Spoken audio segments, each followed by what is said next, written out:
Nduk Sari. Pak Tantut, penjan ugi ketenggan penyanpun Dokter Sukisno. Nggih, pun Atur sembah nuwun nih Pak Dewah. Lah iya ditenggani Bapak Dr. Sukisno, wakil ketua dari Gudaka dan beliaunya adalah dosen dari UNY Yogyakarta. Matur nuwun berkah sing luar biasa. Matur nuwun Pak D, monggo pinarak wonten pepanggungan Pak D. Lah iya ya nduk terus kelakon malah ora prayoga dadine. Seneng-seneng kena ning aja ninggal dodolan prayoga. Ngono ya Mak. Iya. Kuku sing tuwa gumelun ngening kentiasa ngabeki kawengku sageng jajahan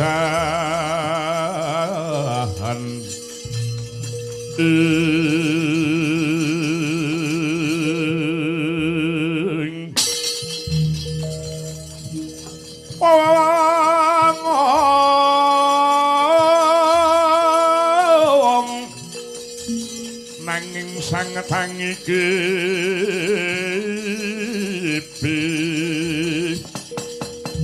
sang resi kaneka putra kang anjok saking wiyadi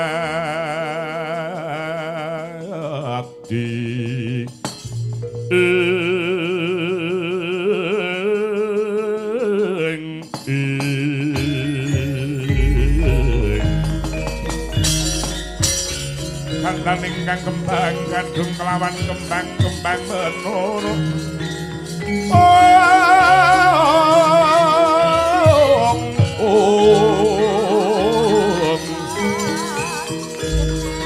kelawan eswarung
mangawur-mangawur murahan tengaraning ngajurit gong maguru gongso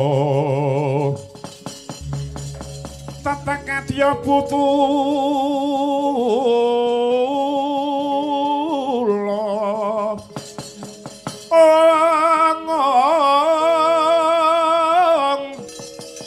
wur pancriting turangga hesti berkata ingkang Dwajra layu sebit Dwajra layu sebit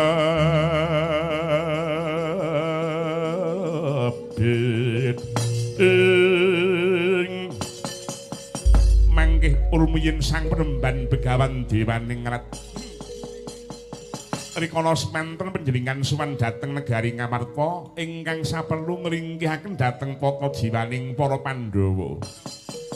Kados pundi pawartosipun penemban Pate Sengkuni wonten pundi kowe ngadhawuh tak kira ki mau Pandhawa ki mau jumbuh kelawan kondangi satriya ingkang ngerti sadurunging winarah kasekten linuwih tur dasare ora ngisini-sini ning jebul tibaning padha mandheg ana ing kondang tok nanging suwung kasunyatane Lho kok mekaten dos pundi penemban? Nggonku prapta ning madyaning praja Ngamarta mimba warna dadi nata Ndrawati Prabu Sri Bathara Kresna. Aku ngampe wujuding pustaka Jamus Klimasada.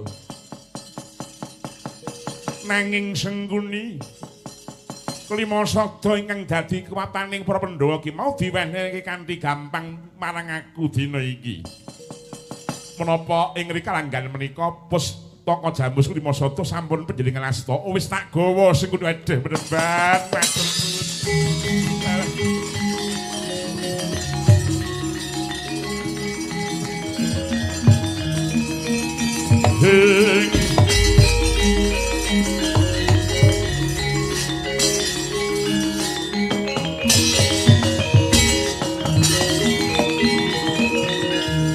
Ana kidung rumeksa wing wengi teguh ayu luputa wing lara luputa bilai kabeh jim setan datan purun paneluwantan ana wani ngaturaken panuwun ingkang tanpa upami dene panjenengan sampun ngringkihaken dhateng para Pandhawa kanthi pawatan ngampi wujuding pustaka Jamus Klimasada. Lajeng pakarti menapa ingkang saged kula tindakaken dawuh menapa ingkang kula estakaken menemban. Pate Sengguni wonten dawuh menemban. Ya senadyan kawis kasembadan apa kang dadi gegayuhanku dina iki. Ana babak nglayoni jujul nusuli. Tekane Petruk kantong bolong ingkang nunggah sedya kelawan aku ngampe wujuding pustaka Jamus Klimasada. Dene Petruk dikongkon kelawan wong atuwane ya kuwi Semar Badranaya. Nggone bakal ngayi kewajiban anggayuh wujuding bangun kahyiwangan. Kang mangkono Pate Sengguni Petruk golek ana nganti sakecekeli. Yen dheweke gelem iling tulilingna sing kanthi prayoga. Ning nek Petruk mbeguguk kutewaton gajah gelar bondan tanpa ratu aja nganti tida-tida tingkesen sak cindilabangi. Inggih penemban. Budhal dina iki Sengguni sendika dawuh penemban. Mengko nggih Bambang Swatama wonten pangandika ing dawuh Paman Sengguni. Sira dadi lacuk tegese lakuning cucuk. Ngababahi lakuning para wadyabala sedaya dawuh nyuwun pamit nyuwun tambeng pangestu. Enjing pitala gumara saking jroning praja kang ingkang bala kuswa habra busananira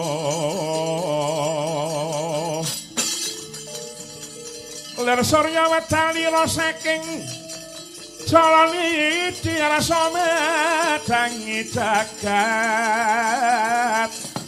duk mungup-mungup aneng aning sak pucak-pucuk ing wukir merbabak bang sumirat kena sarating surya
Raden Dursasana papangih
Anoman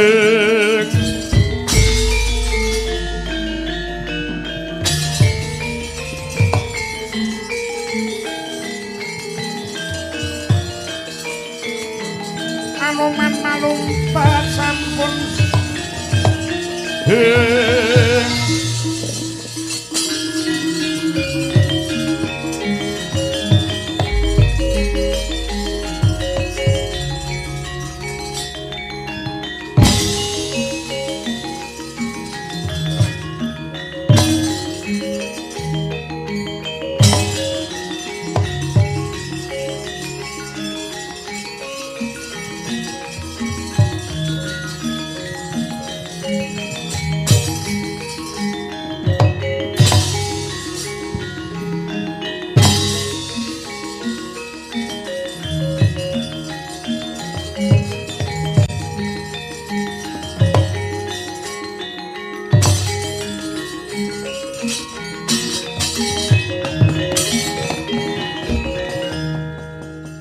ana tulis Hyang Widiyen wong sabar lan narima ginanjar dawa umuri sugih kadang pawong mitra kinajek ing sasama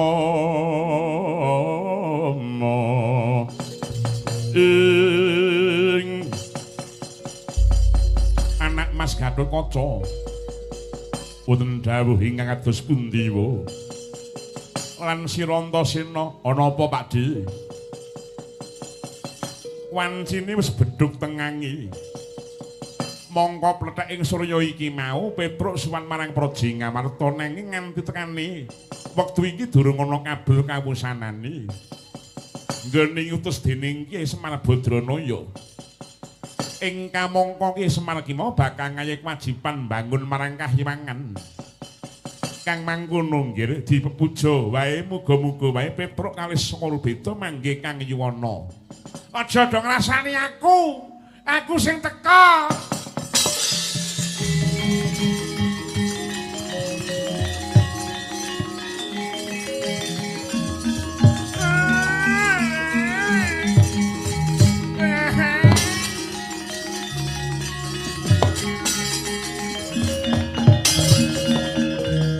Sang kancing langit kelap-kelap kahap toler kinin sang alis risang mawe gandrung sabarang ngadulu ukir moyak mayik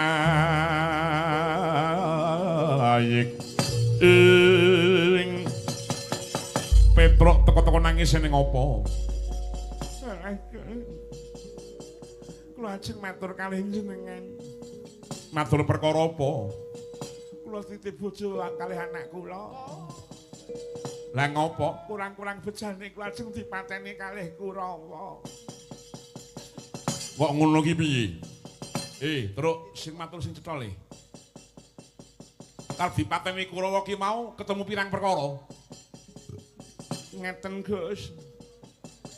Rikala semanten kula menika suwan dhateng Praja Ngamarta ingkang minangka wigatosipun ngaturaken nawala kunjuk kersanipun Gusti kula Prabu Puntadewa saking bapak. Lah niku. Sareng dipun maos menika surasanipun Kintaka menika jebul bapak menika badhe ngampe wujudipun Kalimasada inggih pusaka piyandeling para Pandhawa. Lah delalah teng mriku pun wonten Prabu Kresna kalih Prabu Baladewa ingkang langkung rumiyin rawuh dhateng Praja Ngamarta sami kalian kula ngampe wujudipun pustaka Jamus Kalimasada. Kula nggih gumun mongko nggenipun kepengin ngampe pustaka Kalimasada menika sarana nggenipun menika dados badalipun utawi syaratipun nyirep pegebluk Mayangkara dhateng Praja Ndramati. Ndramati Kutaman pegebluk niku temu pirang perkara. Wah, kula pun dadi paduton dionek-oneke kalih Prabu Baladewa. Anggep apa menungso ora idep ing tekad kowe. Ngatasi menungso kaya dapurmu wanu-wani ngampe pustaka Jamus Kalimasada. Apa ning kono ki mau ora ning kongkon liyane apa piye? Menungso ora cocok kowe iki ngopo nek lek. Kula munirake kok kula niku. Wah, kula nesu dipun sapeh Prabu Puntadewa. Petruk kowe metu njaba luwih dhisik. Mengko sabubaring pasewakan mengko kowe tak timbali. Nah, kula mita wonten ing sanjawining kutha nagari ing Ngamarta. Lah jebul Prabu Kresna menika sampun mundi pustaka Jamus Kalimasada. medal saking alun-alun bablas dhateng jawining kita negari Ngamarta, wah kula tutke. Bacar dados pendhita. Pendhita niku nek mboten klentu asmanipun Begawan Tunggur. Alah, Dewaningrat. Lah niku. Niku jebul serayaning para Kurawa. Walah, Gus, Pandhawa kelangan gedhen-gedhen kelima sada ican. Aduh. Ah, wis.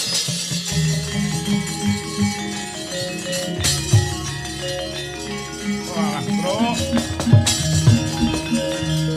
Kowe iki gerang wingi. Ing atase wis anak pirang-pirang kok kon nyilih kelima sada wae ora utek iki karepmu piye? Kowe iki abdi kinasihe Paman Janaka. Ndak kira yen to kowe ngampil kanthi lahir batin, atimu ki mau lahir batin tak kira ora ana lakon iki mengkene iki mau. Lima sada ilang tak tempuhke kowe. Sik Mas, sik Mas. Iki nek ngene iki aku jotosan karo kowe ya wani ya Mas. Apa dikira aku ora wani? Kula teng mriku niku pun disapih kalian Prabu Puntadewa. Kula pun malih kali Prabu Baladewa, kali Prabu Kresna. Kula pun paduton pun meh jotosan. Lah kok jenengan nyalahke kula? Saniki ngaten mawon. Saniki mungsuhe dudu Kurawa ning mungsuhe karo sampeyan mawon. Kula luwih becik mati karo sampeyan Mas.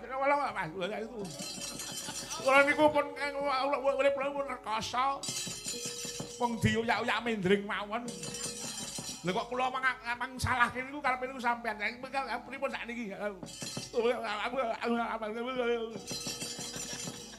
Ngono kok ambon. Ya wis. Saiki karepmu piye? Lah niki ngeten mawon. Gandeng punten piyagung 3 niku sekti mandraguna kabeh. Pramila perkara gada gitik teng tangan sampean priyayi telu niku kula tak madang sik mumpung entuk kerdusan. Oh, wong edan liyane do rekoso kok malah mangan dhewe.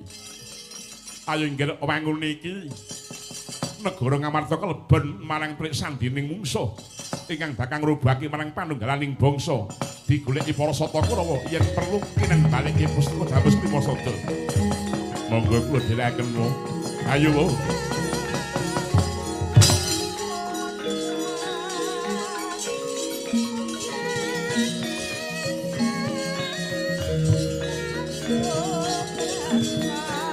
Anoman malumpat sangkonono witeng Nagasari.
sayaning jurit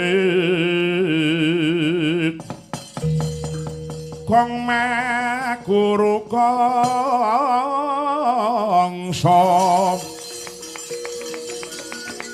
tetekat ya butulong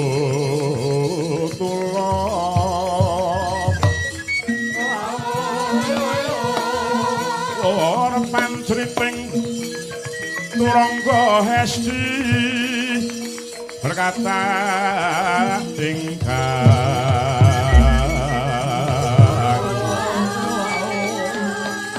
suwaja lelayu sabe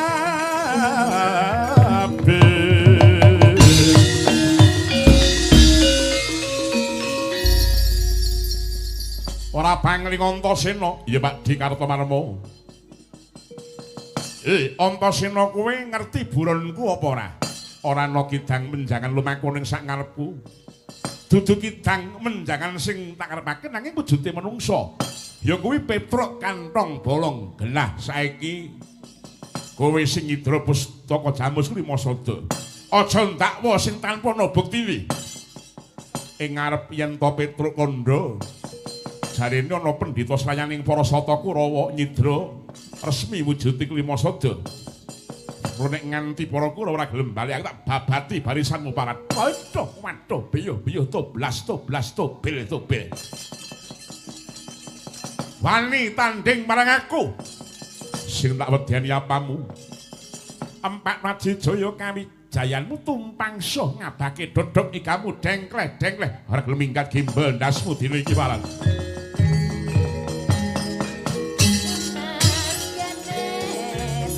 Pramana manguswa yung ngambrengeng kadi karenaning kasose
eh.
Ayo, maju legane ngati keparat.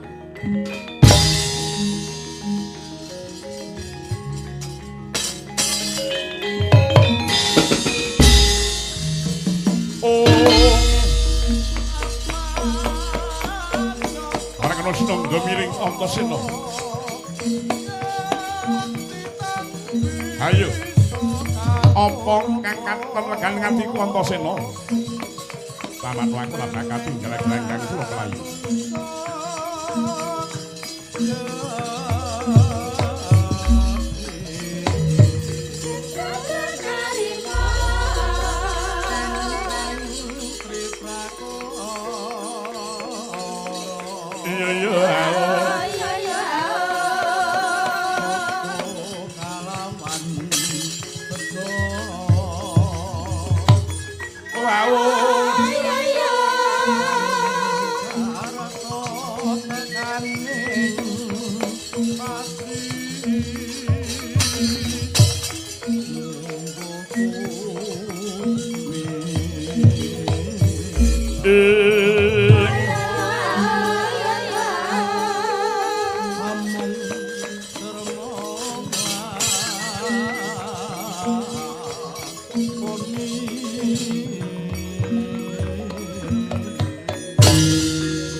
Sutama Gusti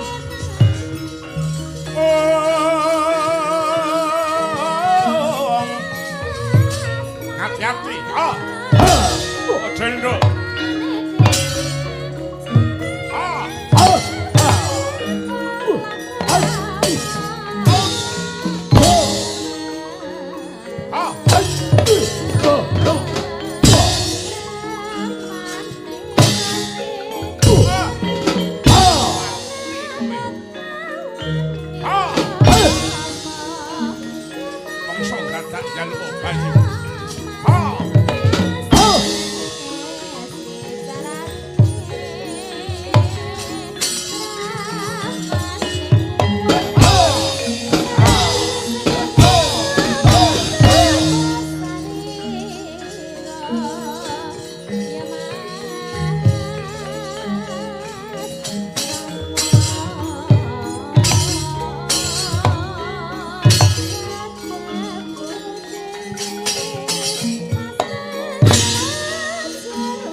Kurawa maju Kurawa Cilaka iki.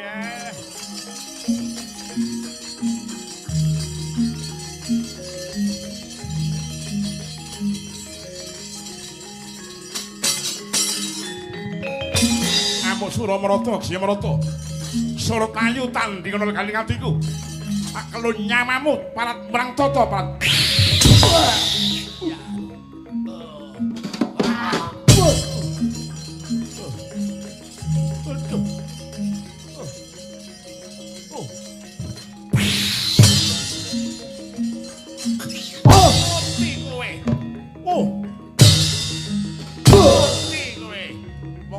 Tak njaluk obat.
Amuk berbut aku iki wong kanthos wong Seti Mandraguna iki lho. Aku iso ngene iki. Ayo, ayo legane katiku rene iki lho. Aku iso ngene iki. Ayo, arep rene ayo. Kulakan karo Drama Gati lakon bongko legane katiku kuwi. Lho, aku iso.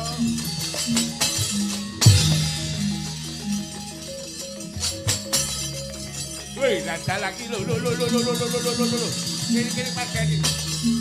Apa jaluk nek bongko legane katiku. Walah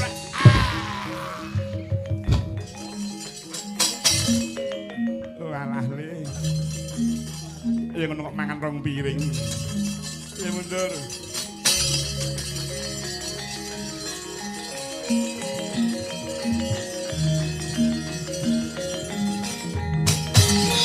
Oh.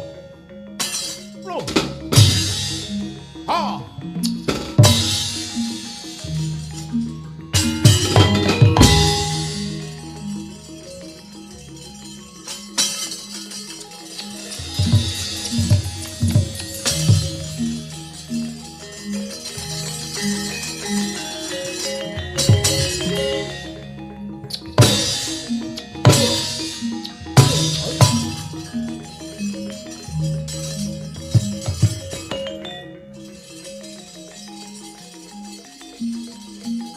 Amuk surup mati kowe.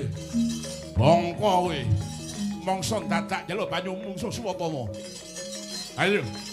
Kurawa sawangen Antasena kena tumbakku. Aku kadang-kadang dadi batang. Lah.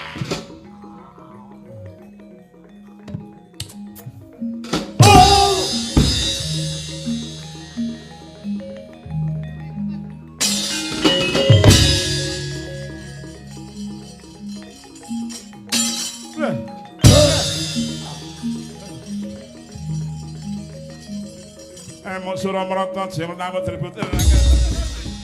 Alah lemo. Aduh. Ya ngono ngepi dhewe ya mulih.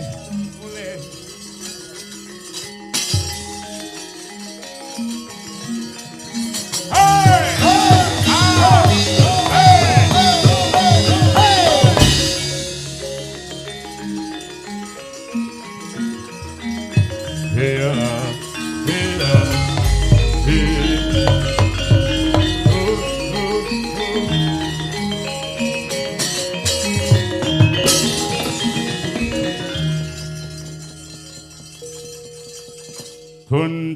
ganjing langit kelap-kelap katon lerginin sang alis risang mawe gandrung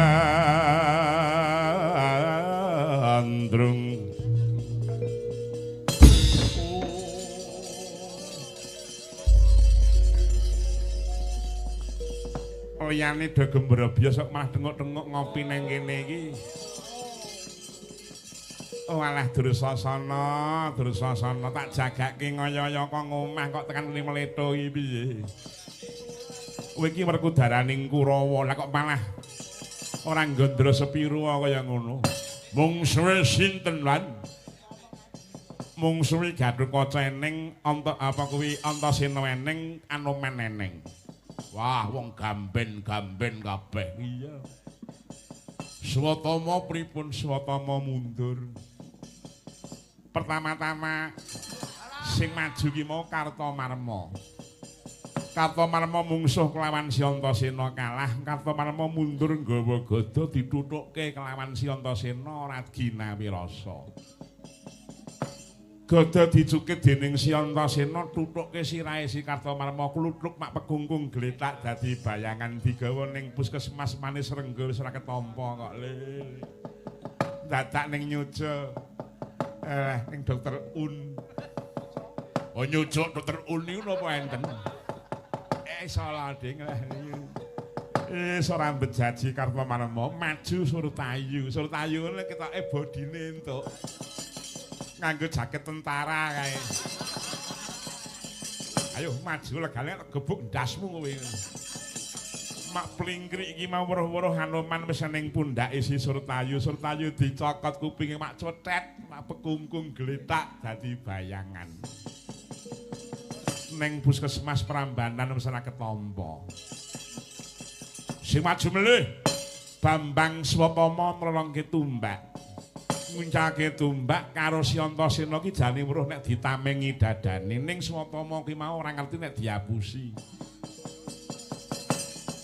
Tumbak dicekel siji dikempit nanggen kelek. Rumangsane Swatama iki keneng mudar kowe bangka kowe. Bareng Swatama noleh sumbar ning kono gila Kurawa aku iso mateni Antasena dijawil karo Si Antasena. Dipepetke raine ning lemah dituthuk watu mak kluthuk. Alah wis. Swatama aku ki nggumun jani anake iki ya pirang-pirang. Ning kok ora iso mbedake antarane dikempit karo kena tenan kok ora iso mbedake.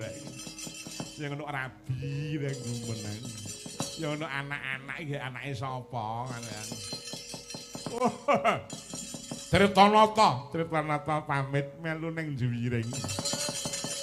Ning kono ora entuk penggender. Rambet jaji, Durmagati ya ngono kewirangan. Wis pokoke anak Kurawa ki nek ora kowe sing merantasi gawe kok ngene. Wis kae sawangan wong telu wis pentelang-pentelang mripate nyawang mung kowe mung kaya ngono kae nek nganti kowe ora ngati-ati aku sing cilaka tak dongak-dongake muga-muga le pasoparanmu jembaro kuburmu ngene. Oh, malah ndongake sing rambut jaji. Anoman Antasena Gatotkaca ora gelem mingkat cencang jenggot gromca kele. Anut lagul ning goro ing lagul dimanyu kena sidro.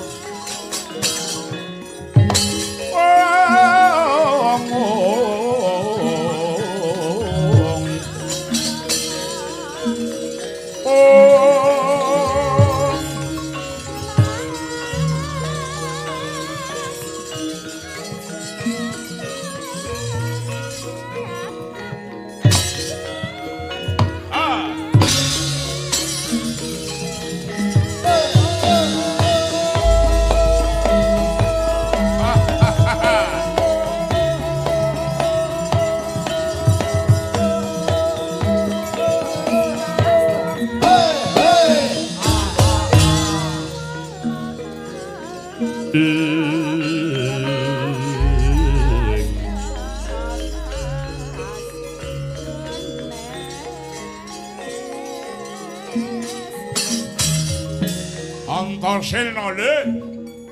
Iya wah. Kowe wani karo aku, kepeksa wani karo Siwa Dursasana. Bapakmu wis cilik, kowe ora iso menang gelut karo aku mesti keceret-ceret. Ayo maju legaling atiku. Tak geblake dadaku le.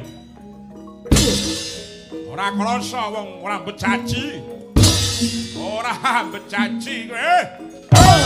Kliyeng-kliyeng grutu. Bongko kowe. Junjung sabetake, junjung uncalake.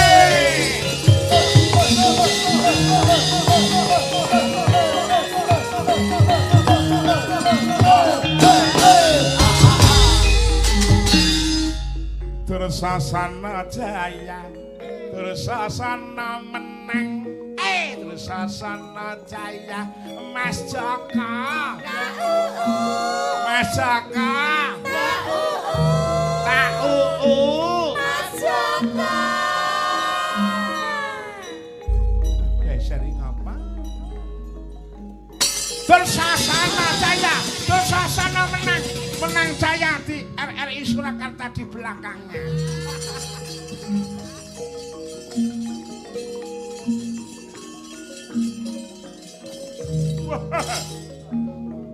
Kedek tuwek keklek ora mutar-mutar kuwi man. Wah, kuwi doni cahi. Oh. Ngantem ole, man. Ora krasa, man. Ora sepiro tanganmu kowe. Kliyeng-kliyeng grutu mutar kowe, man. Junjung sabetake, junjung uncalake.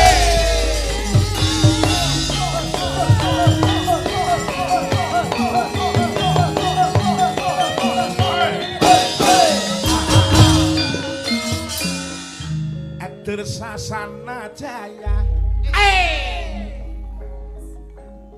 Dursasana menang, Mas Jaka, Mas Jaka, ya Mas Jaka. Dursasana jaya, Dursasana menang, menang selamanya. Dindrangku Surakarta.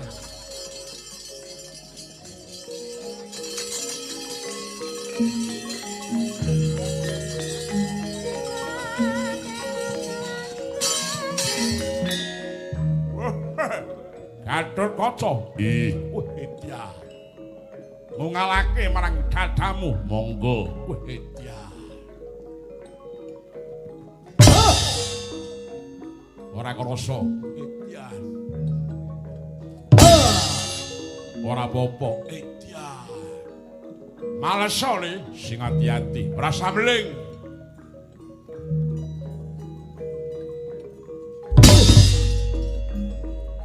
Ambruo ora saile. Ambruo ora saile.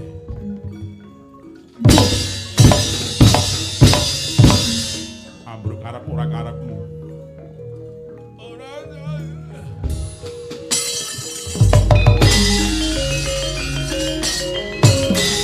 Dursasana jaya, Dursasana menang. Dursasana jaya, Dursasana menang. Dursasana basak, Dursasana kaklak. Lara bedani.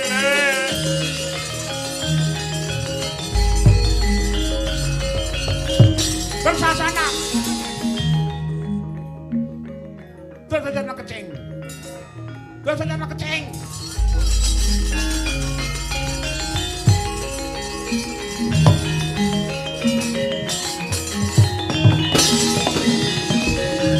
Panjabala Pandhawa baya gumulung mangun siring sapa Kurawa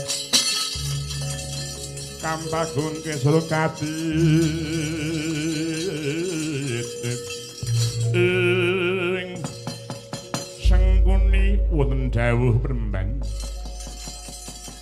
ora ana gunane kowe padudon kelawan pranakaning Pandhawa luwih-luwih sianoman Gatotkaca kelawan Syantasena. bakune pustaka jamus klima sada wis ana tanganku prayoga dina iki aku bakal nggunakake pengabaran supaya para Kurawa sawadya balane ora katon disawang dening wong telu kae lan ayo tumuli bali ning negara Ngastina rantaman ayo padha digagas ning Ngastina monggo kula dherekaken temban.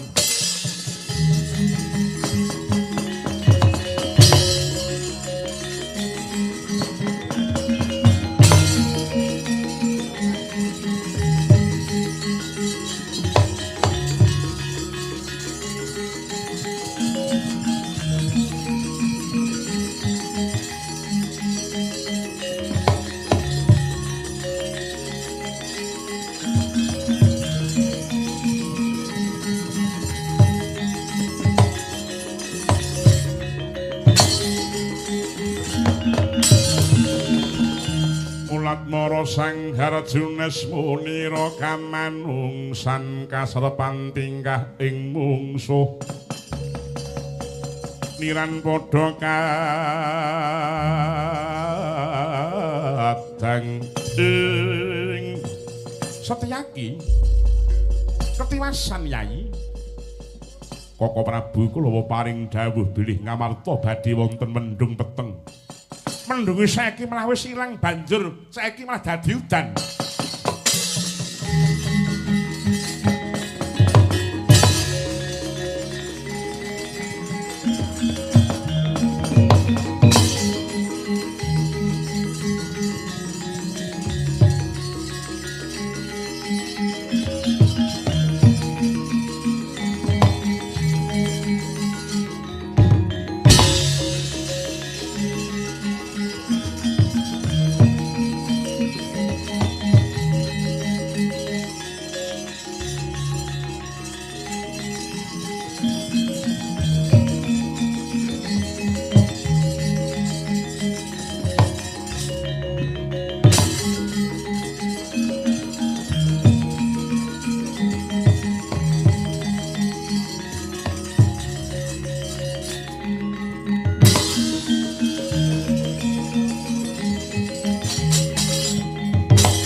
Katodyan Bratasena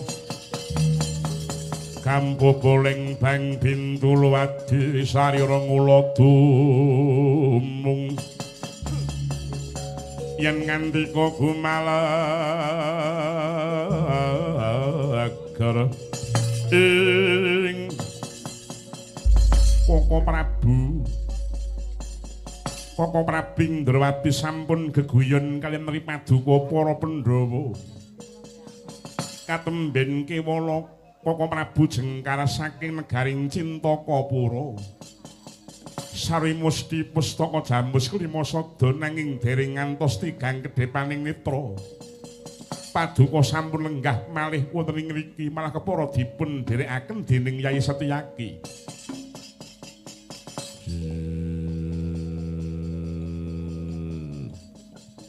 Iki jane do ngopo? Nek dolanan karo bayi aja karo wong gerang-gerang ngene iki. Kowe ngandel ora Setyaki? Yayi, katemben menika kula prapting wonten nagari Ngamarta. Malah kula dipun dakma dening para Pandhawa mbeta pustaka jamus klima sada. Nyuwun pangapunten. Ingkang kinarya paseksen menika Dimas Setyaki, Janaka. Wonten pengendi kowe ngadhawuh? Wisnu kang sasoning bumi iki mau ning angganing Ratu Ndrawati. Binelah palitise dadi Kresna lawan Janaka upama genan urupe, kembang lan sarine, madu lan manise. Kaya suruh lumah lawan kurepe yen sinamang beda gelar nanging yen ginigit tunggal rasa. Nggon punyawang aja nganti nganggo pramana lair nanging nganggo pramana batin. Sawangan pun Kakang sapa Yayi? Waduh, Koko Prabu.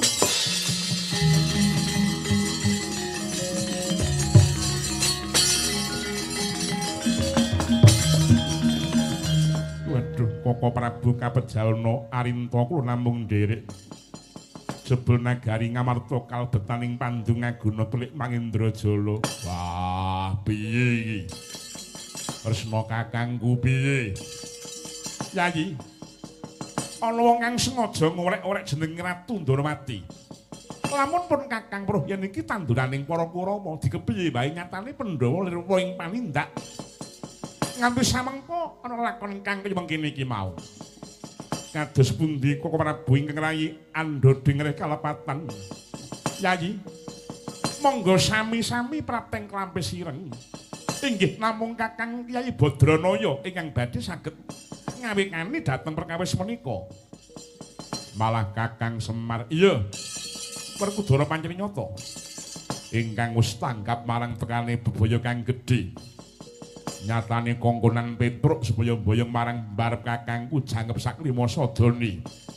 Jebule Kakang Semar karepe luwih wigati nggone minujengake para Pandhawa. Yayi Bratasena bebarengan budaya klampe sireng Yayi.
Sangsaya dalu hararas abyor kang lintang gumadhap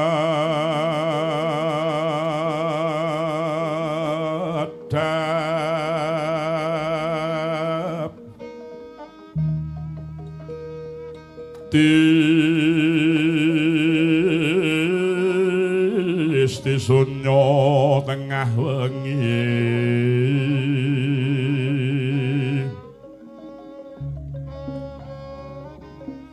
lumrang gandaning puspita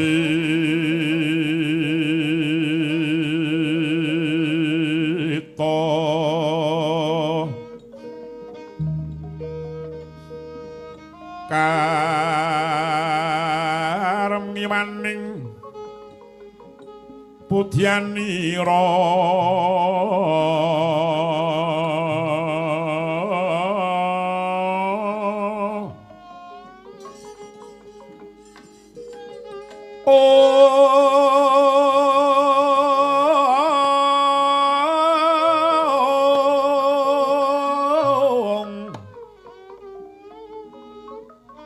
sang Dwija rembrengan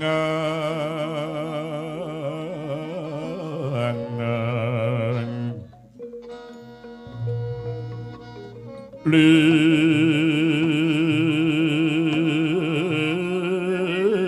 swaraning madu brangta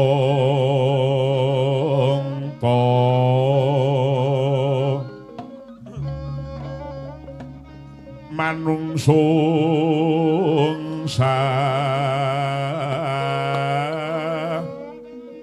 rining kembang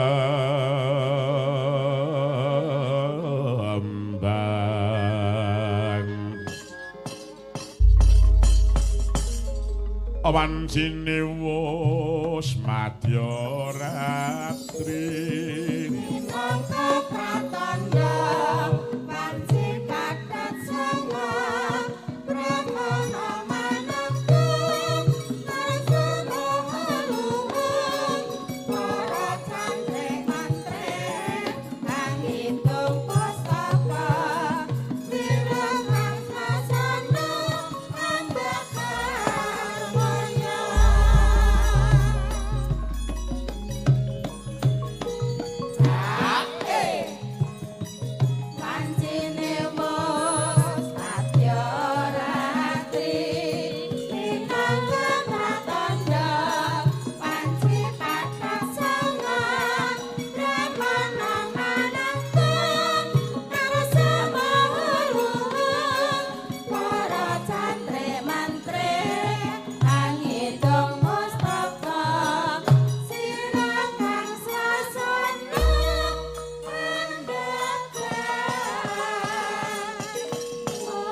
Weruh ing mangsa madiraras nasatining kandha. Kundhup kudhuk medhapi pindha kenyok kang tenari krama, rontron panjring siti tidem permanem pramang dloka taman Candra Kirana. Ormindah angalila pinarbawing Surirati sinawung gitaning Brahmana kang kepadaning sih. Mangke dhateng kawusa. Ora kaya madyaning dranggung prapatan untaping para panakawan tetenguk madyaning gumuk sinambi anyekar sina memetri. Monggo Bu Tarni.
Pengrawit monggo tabuhe selehke bareng Jik Ruklu. Wis nguyu sik. Lapangan jembar sakmono nguyuh, benak banget. Nah. Luwih-luwih ibu-ibu ampun ngampet nguyuh niki hawanipun rada wadem. Wonten transit kala wau jedingipun utawi kamar mandinipun nggih luwih sanget. Lah nek apri mimin ngono, nek ibu-ibu genah karo ndodok ngono, genah. Nah apri mimin. Lepas setang ngadeg. Bois kae ya. Alhamdulillah. Matur nuwun dhumateng warga agung wonten tempel mriki ngatasé wong sak RW kok iso nimbali wayang niku sing gumun kula teng mriku niku. Pancenipun kabeh niku mung gari ning pangarepe kok, mung gari ning pangarsane lan gari ning masyarakate. Masyarakate niku mau nek pancen sing ngarep niku mau kena dipercaya, mburi karine niku nggih kabeh niku padha melu-melu kabeh.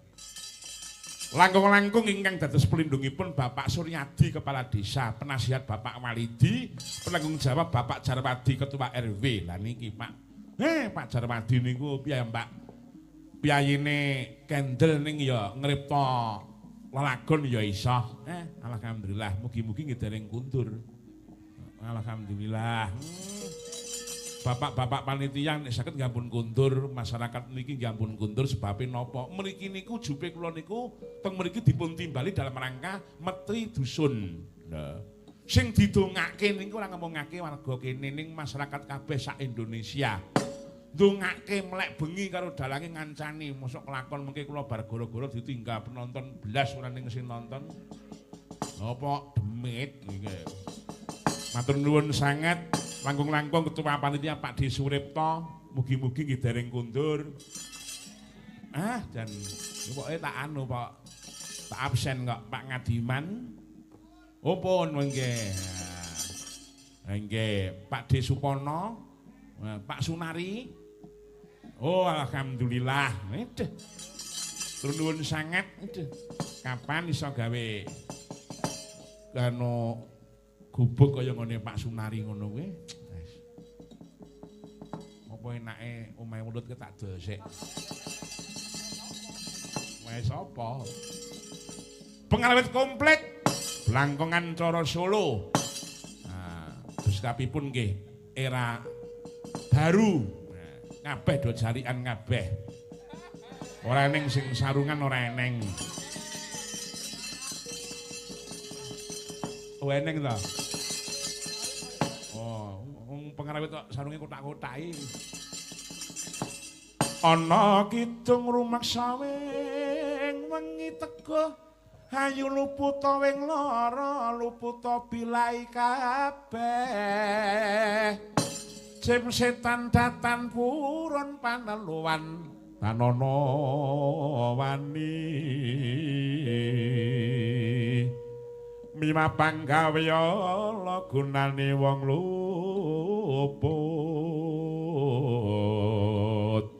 genia teman tirta maling adotan ana ngarah mring kami guna tutuk pansirna. Niki kula nembang Dandang Gula Sarira Rahayu ingkang kula suwun masyarakat tempel manggiya karahayon jroning wulan Sura menika. Sura niku tegese wani, wani mengkoreksi awake dhewe. Istilahe ngono mengendalikan diri, awake dhewe kudu koreksi, aku ki salah apa? Aku wis tau berbuat piye? Aku karo bojoku kurang piye? Aku tumindak ning alam donya iki kurang piye? Monggo dipun koreksi. Ngilo karo gitoke, introspeksi diri niku penting sangat dening wulan Sura niku. Nek bengi melek minimal niku jam 12:30 minimal. Wong Jawa niku sing paling hebat niku perkara meleke. Estu niku. Tapa sing paling hebat niku perkara melek. Ngono. Dalang niku nggih melek mergo pancen nyambut gawene ya bengi. Mboten napa-napa. Pun kok introspeksi diri, kurang piye, kurang apa, aku ki ndasku atos apa ora. Lah niku monggo bojone iki wis tau ditukokke apa, dibelanjake apa, wis sampluk apa durung. Nek iso niku monggo koreksi, monggo sareng-sareng. Ora sing kakung tok, sing putri ya semono uga. Mergo Sura niku wani ngrubah sak kabeh, sing maune ora rukun dadi rukun, sing maune ora tau srawung dadi srawung. Nyatane kula niku cepel, teng mriki niku ora kenal sapa-sapa ning bareng suwan dateng tempel, wis kenal panjenengane Pak RW, kenal panjenengane Pak Suripto, kenal karo panjenengane Pak Sunari dan sebagainya. Lho niku tegese wani ngrubah sak kabehe. Kula pujek-pujekke muga-muga wayangan ngoten niku pendak taun pisan. Honestu, ora kudu kula, mboten kedah kula, pun bakune sapa mawon sing penting wayangan. Duh, matur nuwun. Gareng, piye le? Rene ya, Leng. Oh iya. Aku tak nyuwun gungan karo panjenengane Bulik Tarni sing wingi rong bengi ora iso nyuwara apa-apa. Ning iki coba dijajal surane ana sing penting kelakon. Kowe nyuwun apa, Gong? Aku tak nyuwun sinom rujak jeruk.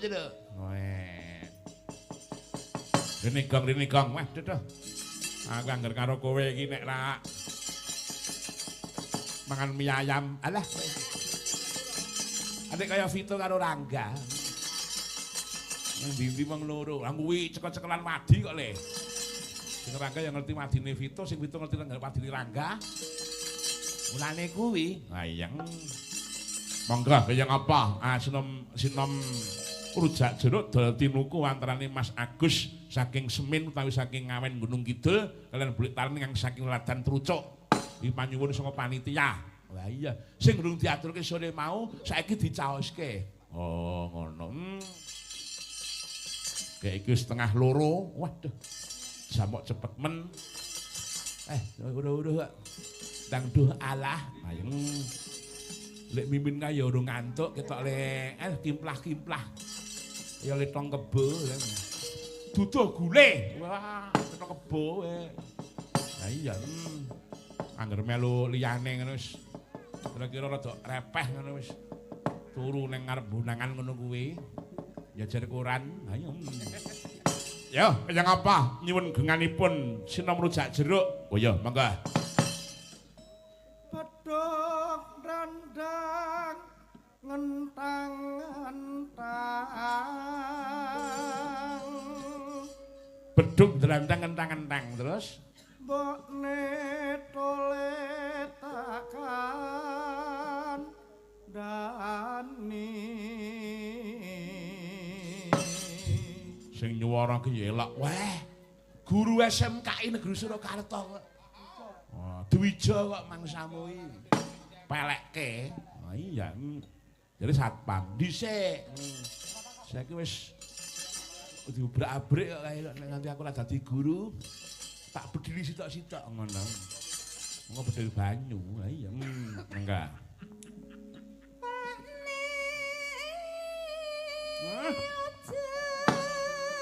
Sing kok ya elok kaya ngono jare suarane gerak segara. Kali ngajari jenengan wingi to? Alah, ngajari nang ngendi?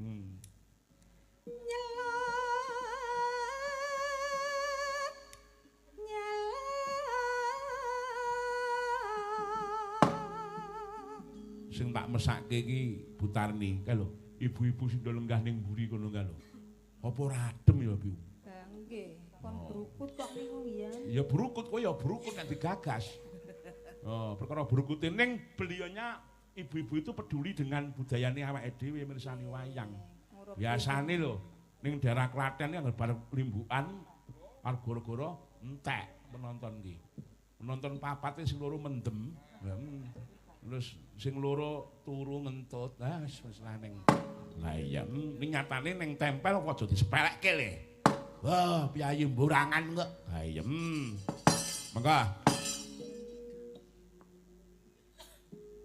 ngregoni ngono kok angel men sing pokoke lho ngregoni nggon ayo ngono jare tengkok tekon cengkok nek melu aku aja nyengkok neko-neko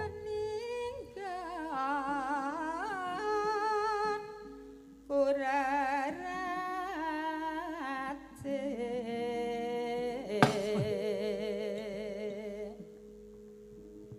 apa kang tok tandangi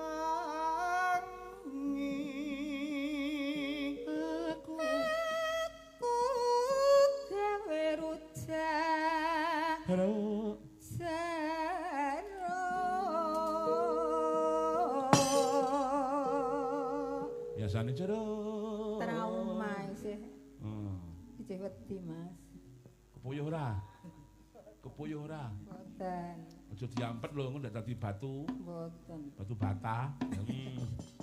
Bumbune kuwi apa? Ya mangga, Mas.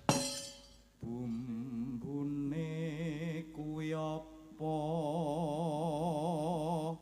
Lombok uya.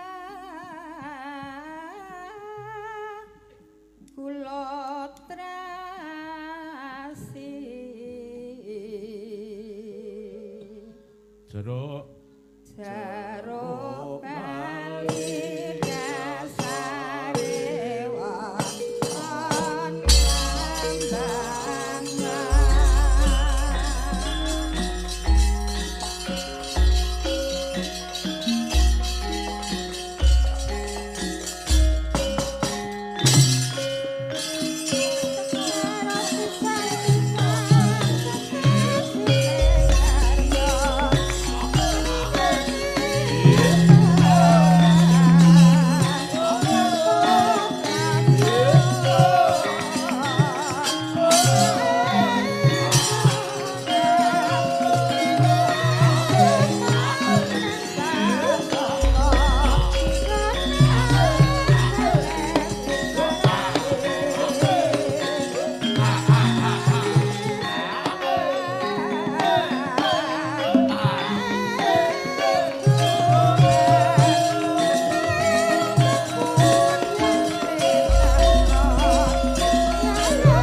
Blasur.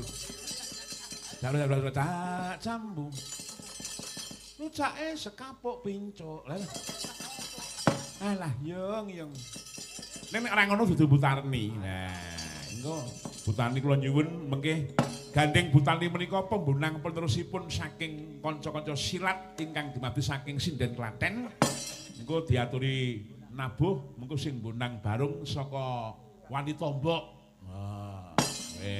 Wis gugur gunung iki ra apa-apa wis aku terima kok. Nah, engko sing ngendang Mbak Rini. Wis. Sing sinden kuwi mengko ben Jayeng Sapti kuwi. Oh iya. Wis tenan iki tenan iki. Ayo do mapan sik. Ayo mapan. Ya. Sing ngendang Mbak Sulis ayo mengko. Nah, ngendang. Gugur gunung. Mimin aja anu kuwi adrowan kok senengane kok. Awas mas. Mungkin ayo anu ini terus Yutarni bunang penerus. Yo. Gugur gunung wis to. Ya coba iki mamerke keluwihane ibu-ibu dadi ibu-ibu iki ra mung umbah-umbah karo isah-isah. Ramu karo masak tok ning ya nyatane ya iso sakabehing perkara. Wah. Lah, Mbah Maipi cedak Ibu Tarni. Saiki ndalu nek nyeluk papa kok. Papa ugeng. Ngene ya. Monggo, ayo Mbak, cerak ulut Mbak, cerak ulut. Madhep rono, Mbak. Ya, ya. Awas, dicopot kuwi anu tebenge bonang kuwi. Wah. Awak ya kaya monggo siapke. Wah, iki. Ya ngopo iki? Wah, pembunang jos kok iki kok mangsamu. Bunangi Pak Mantep Sudarsono terakhir beliau nyang ngasta ya Mbak Wiji Nugroho iki. So, Wiji Lesari kok Wiji Nugroho. Ya dalange Jogja. Saya sindane wong telu kuwi. Ya kaya ngopo nek. Nah, ayo monggo disiapke. Oh. Gugur gunung niku gotong royong tegese. Engko bablas ning bersih desa. Oh iya. Awas, ya monggo. Ya. Oh, halus ya ngono. Sik, Mbak. Ngisor, Mbak. Lulung ling lung dhuwur ya sampean ora iso ngrangke wong ngenten ganjele kok. Ilalet. Oh, ganjil iki. Kowe baju dagelan kowe arep. Ngadeg dhewe. Nutupi botol kowe. Ya monggo, yo.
panjenengane Mbak Rini ketok nek kulino nabuh bareng siji kae. Tebak skor iki mongane. Piye ta, Cah? Wis. Ya ngono anggota silat iki. Kok dipecat miri. Oh, aja. Oh, kuwi nggo dagelan kok kuwi bakale. Lakon rumpung dhisik somben bakale. Ayo, matur nuwun Mbak Wiji. Wah, sip tenan kok jebonangane kaya wong lanang ngono kok. Kuwi dodo bladon. Wah, dodo bladon ya. Wis, masuk piye nyembangi nyanyi apa piye ngono. Nah, ning ngono wah. Menika badhe nembang Mawar Merah. Ayo. Alah, wis. Ya. Mbak Mimin, Mbak Apri monggo mriki mrene.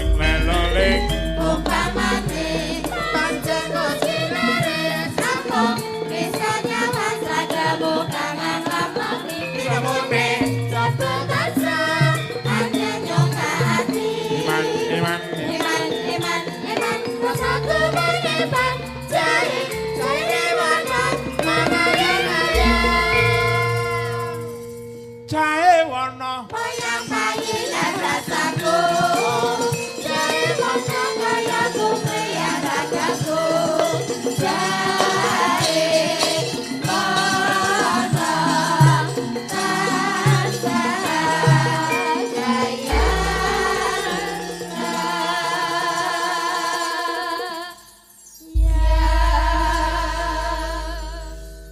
ora nyono ora nglegiwa Mbak Yuku ya nusul. Sinten?